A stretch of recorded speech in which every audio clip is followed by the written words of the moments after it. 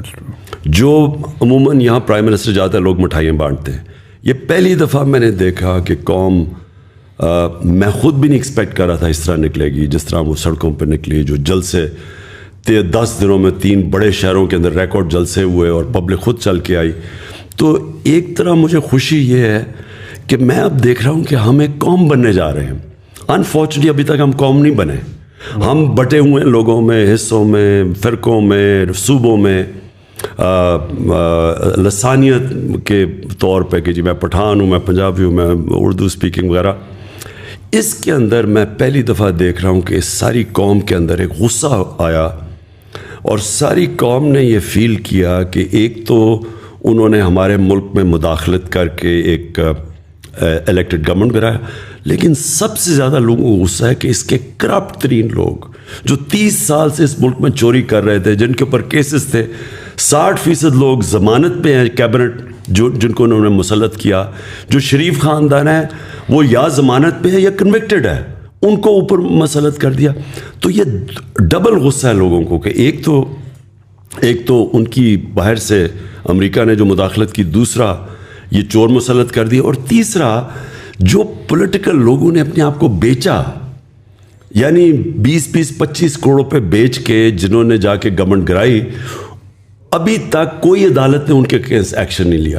دیکھیں نا, عدالت نے سو موٹو ایکشن بھی لے لیا, 12 بجے عدالتیں بھی کھول دی, لیکن جن لوگوں نے اپنے آپ کو بیچا ان کے اوپر کوئی ایکشن نہیں لیا جا رہا. تو اس کی وجہ سے مجھے میں جو دیکھ رہا ہوں مومنٹم, یہ انپریسیڈنٹڈ ہے پاکستان میں. تو مکس فیلنگز, ایک طرف مایوسی اور دوسری طرف خوشی کہ شاید اس کی وجہ سے ایک وہ پاکستان بن رہا ہے جو قائد اعظم کا پاکستان, جو علامہ اقبال نے سوچا تھا پاکستان کا. So you're seeing this as a blessing in disguise, whatever happened? میں سوچ رہا ہوں کہ یہ جو اب اگلا پاکستان کا فیز آ رہا ہے, اور بائی دا وے اس کے اندر یہ جو چینج آیا ہے, اس کے اندر سوشل میڈیا کا بہت بڑا ہاتھ ہے, کیونکہ انہوں نے میڈیا کو تو کنٹرول کر لیا. آپ نے دیکھا ہمارے زبان میں کہتے ہیں جی میڈیا کے اوپر پابندیاں, اس باری کلیم ڈاؤن کیا میڈیا میں, سوائے 1-2 چینلز کے, اور ان کو ہم سلام کرتے ہیں.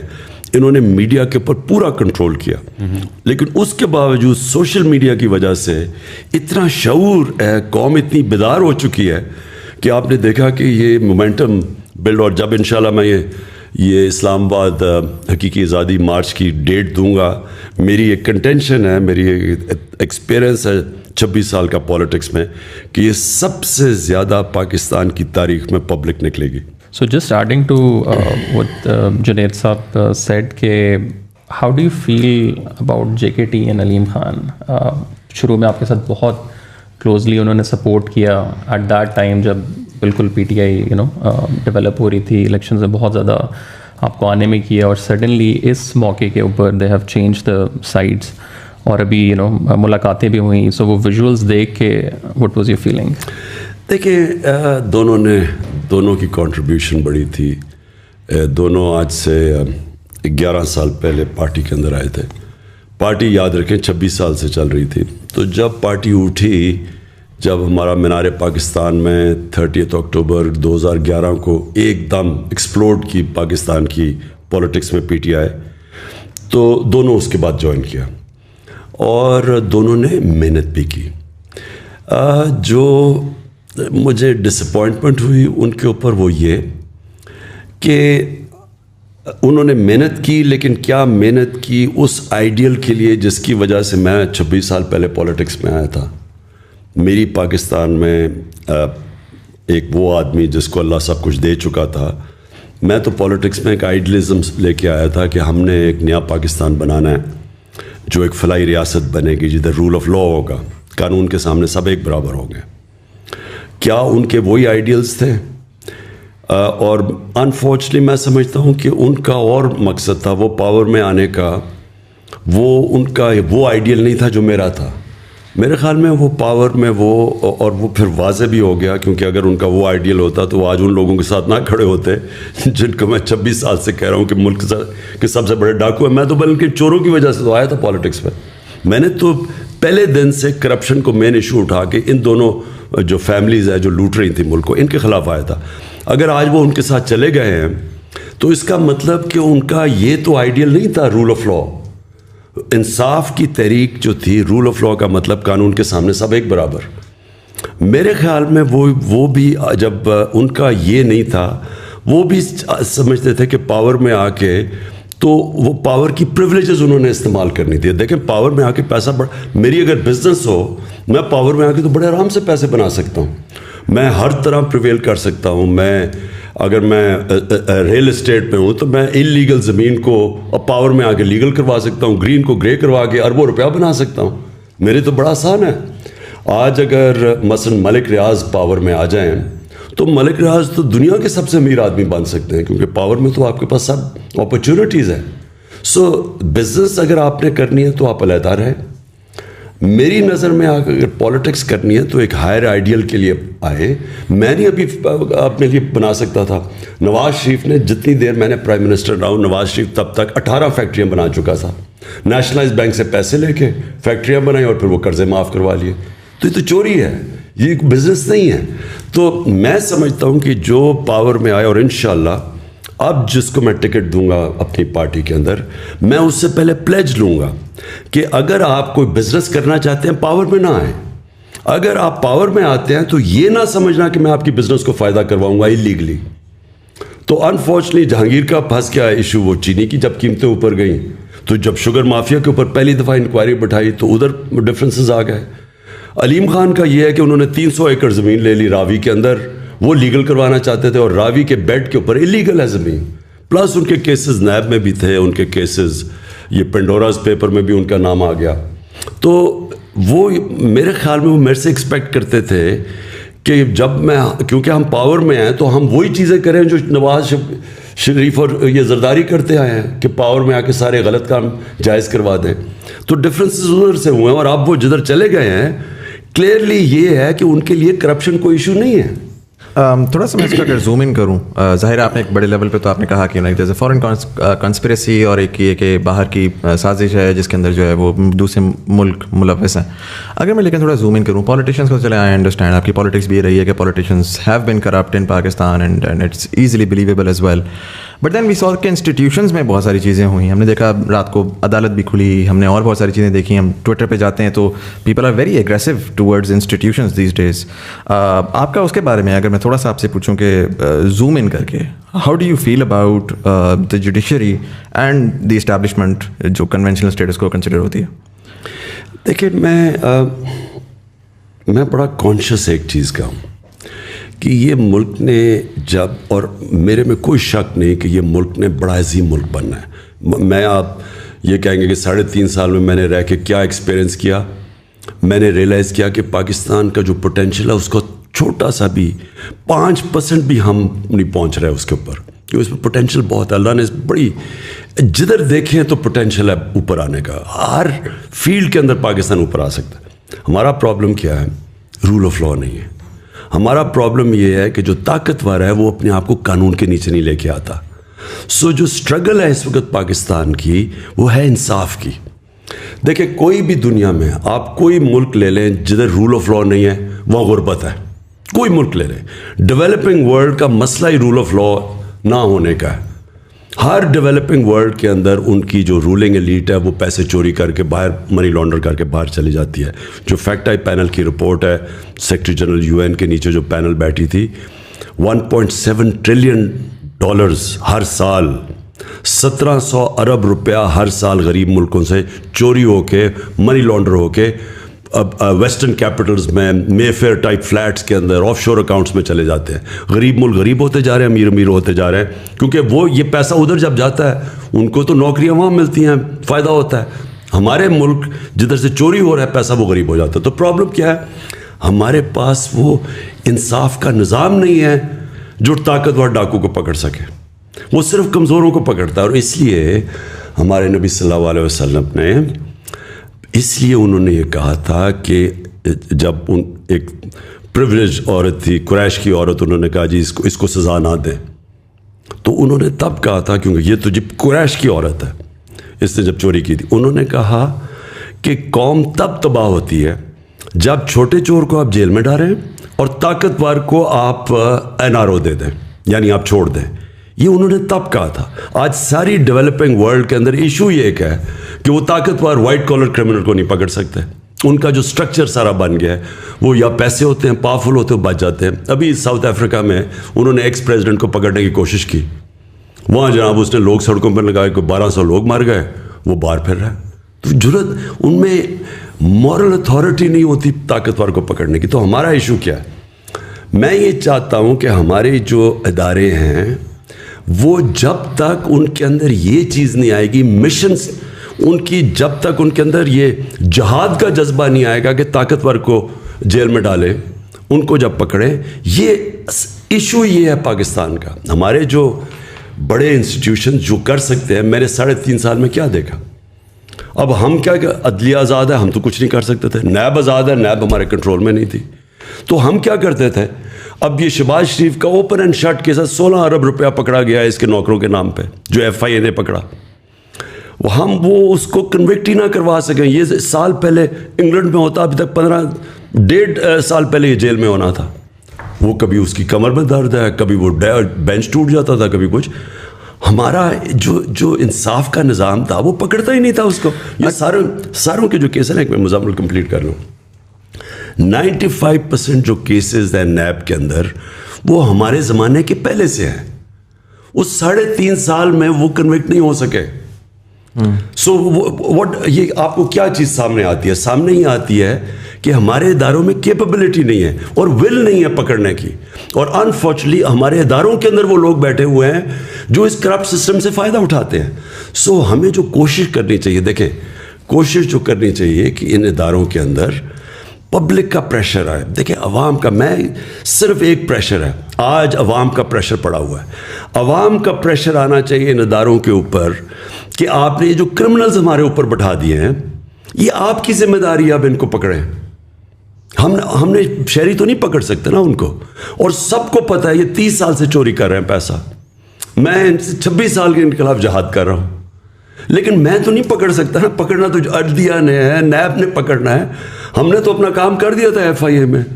اب ان کو ساروں کو NRO 2 مل گیا. پہلے مشرف نے NRO 1 دیا, اب یہ NRO 2 مل گیا ان سب کو. ڈو یو تھنک کہ دیکھیں یہ تو چلیں آئی انڈرسٹینڈ, آپ نے کہا کہ ایک مورل وہ ہوتی ہے, اپنے اندر ایک سوچ ہوتی ہے جس کے تھرو یہ کریں گے. کیا ہم سوچ کے اوپر ریلائی کریں گے؟ Do you think there is a systematic change جو کہ پوٹینشلی آپ لے کر آ سکتے ہیں, جس میں جوڈیشل ریفارمس کی بات ہے یا اگین اسٹرکچرل چینج کی بات ہے, جس کے تحت مطلب کیا آپ ایسا کر سکتے ہیں؟ میں کہتا ہوں فار ایگزامپل پبلک سپورٹ بھی آ جاتی ہے. پبلک سپورٹ اسی طریقے سے آئے گی کہ مے بی ایک ارلی الیکشن کی کال ہو جاتی ہے, اس میں آپ پاور میں بھی آ جاتے ہیں.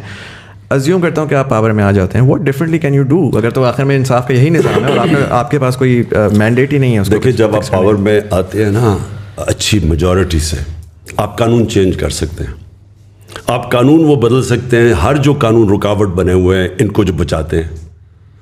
جو میں نے سیکھا 3.5 سال میں, میں کنونسڈ ہوں کہ اگر صحیح معنی میں میجورٹی نہیں ملے گی, میں پاور میں آنا ہی نہیں چاہتا. کیونکہ اس کا مطلب اس باری ہاتھ بندھے ہوئے تھے, ہر جگہ ہم جکڑے پھنس جاتے تھے. ہمارا ادھر سے قانون ہم لے کے آتا تھا, وہ سینٹ میں پھنس جاتا تھا جا کے.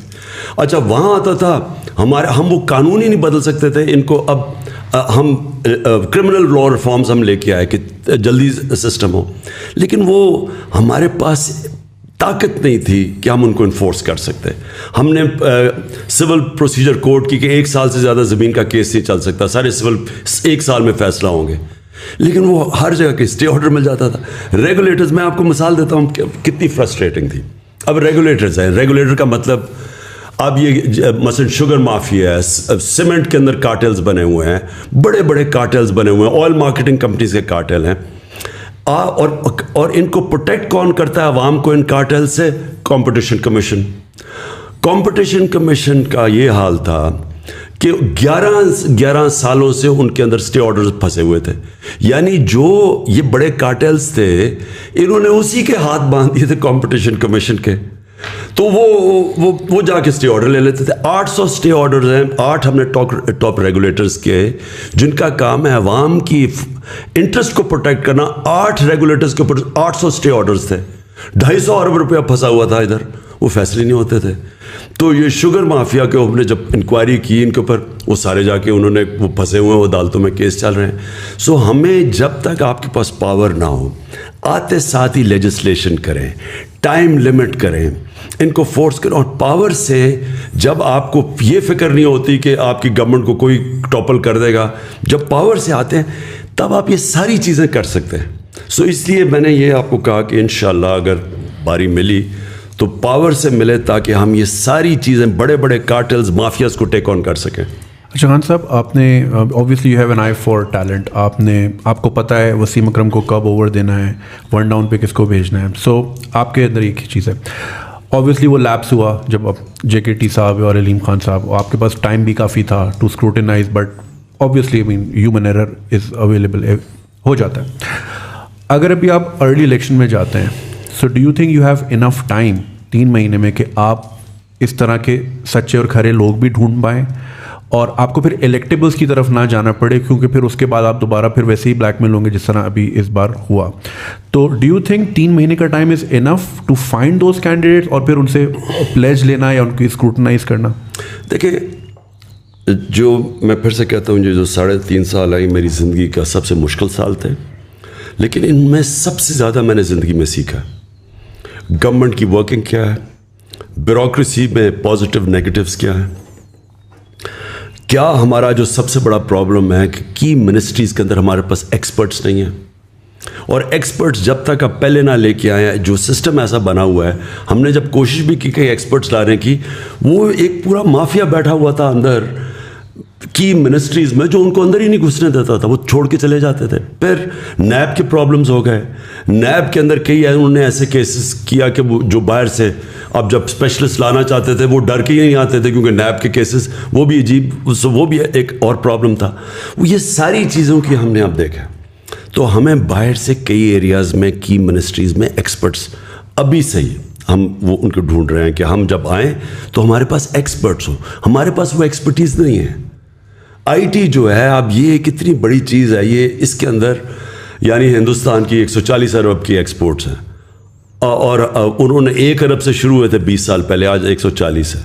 ہمارا ذرا ہم نے آ کے پہلی 75% انکریز ہماری IT ایکسپورٹس کے ہوئی ہیں ہمارے 2 سالوں میں, صرف ہم نے ریگولیشن. لیکن اس کے لیے بھی آپ کو ایکسپرٹس چاہیے. دنیا پاکستانی سلیکن ویلی میں ایسے پاکستانی ہیں جن سے ہماری بات چیت چل رہی ہے. سو دیرفور کئی منسٹریز میں آپ کو پروفیشنلز اور ایکسپرٹس باہر سے لانے پڑیں گے, اندر ایگزسٹ نہیں کرتے, نمبر 1.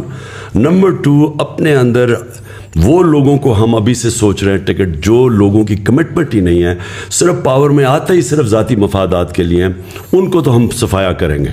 اب تو چاہے ہار بھی جائے الیکشن, ان کو تو ہم نے ٹکٹس نہیں دینے. ٹکٹس دیں گے وہ لوگ جو کہ کمیٹڈ ہیں, جن کی کوئی آئیڈیلزم ہے, کم از کم کور ہمارے پاس ہو جو آئیڈیلسٹک ہے. وہ ہم نے ابھی بھی فیصلہ کیا کہ ہم نے ٹکٹس ان لوگوں کو دینے ہیں.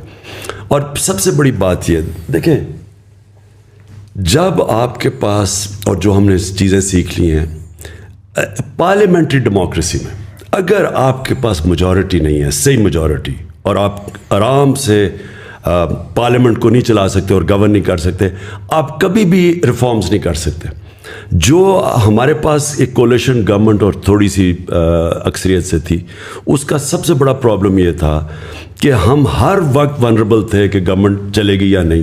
ہر بجٹ کے اوپر ہمیں مصیبت پڑ جاتی تھی کہ جی نمبر پورے ہوں گے یا نہیں ہوں گے. ہمارا سسٹم ایسا بنا ہوا ہے سینٹ کے الیکشنز کا کہ وہاں پیسے چلتے ہیں. ہاں, یہ جو الیکشن کمیشن بیٹھا ہوا ہے, سپریم کورٹ میں ہم گئے, اس نے موقع دیا سپریم کورٹ نے کہ سینٹ کے ووٹ کو ویریفائبل کر دو تاکہ یہ پیسہ نہ چلے. پتہ تو چلے کہ ووٹ, کیونکہ سیکرٹ بیلٹ ہے اس میں بک جاتے ہیں لوگ, وہ الیکشن کمیشن نے ریجیکٹ کر دیا. یوسف رضا گیلانی کا بیٹا پیسے دیتے ہوئے پکڑا گیا, اس نے اس کو چھوڑ دیا. تو ہمارا جو سسٹم بن چکا ہے نا, وہ سسٹم ہی انکریج کرتا ہے کرپشن. یہ سب چیز ختم ہوگی جب آپ کے پاس اکثریت ہو, بھاری اکثریت ہو. خان صاحب, دوسرا آپ کو کیا لگتا ہے کہ اسٹیبلشمنٹ کے ساتھ واٹ وینٹ رانگ, مطلب پورا بیانیہ جو پچھلے 3-4 سال میں ہم لوگ سن رہے تھے کہ پہلی دفعہ فوج اور حکومت ایک پیج کے اوپر ہے, اور پچھلے 3-4 مہینے تک بھی یہی والی چیز تھی. سو اچانک آپ کے خیال سے کوئی ایسا ایونٹ ہوا ہے جس کی وجہ سے چیزیں فلپ ہوئی ہیں؟ آپ کو پرسنلی کیا لگتا ہے؟ دیکھیں, ایک چیز کہا جاتا ہے کہ جی وہ جنرل فیض کے اوپر سارا کچھ کوئی بدمزگی ہوئی ہے. میں پہلے کلیئر کر دوں, یہ اور وہ سارا کہ جی آرمی چیف بنانا چاہتا ہے عمران خان جنرل فیض کو, یہ ادھر سے شروع ہوا. دیکھیں, یہ جو آرمی چیف نواز شریف اپنا بنانا چاہتا تھا اور اس نے بنائے بھی, اور پھر آپ کو سب کو پتہ ہے کہ کیا ہوا, اس نے آرمی چیف سیک بھی کیا, اس نے پھر وہ جنرل مشرف کا, وہ جنرل ضیاء کا, اس نے اس کو اپوائنٹ کر دیا, پھر وہ کو ہو گیا. یعنی یہ جنرل پہلے نواز شریف کا مسئلہ کیا تھا, کیوں وہ سارا وقت اس کی آرمی چیف سے لڑائی رہتی تھی؟ کیونکہ وہ آرمی کو کنٹرول کرنا چاہتا تھا, وہ آرمی کو پنجاب پولیس بنانا چاہتا تھا. وہ کیوں بنانا چاہتا تھا؟ کیونکہ اس نے سارے پاکستان کے اداروں کو کنٹرول کر لیا تھا.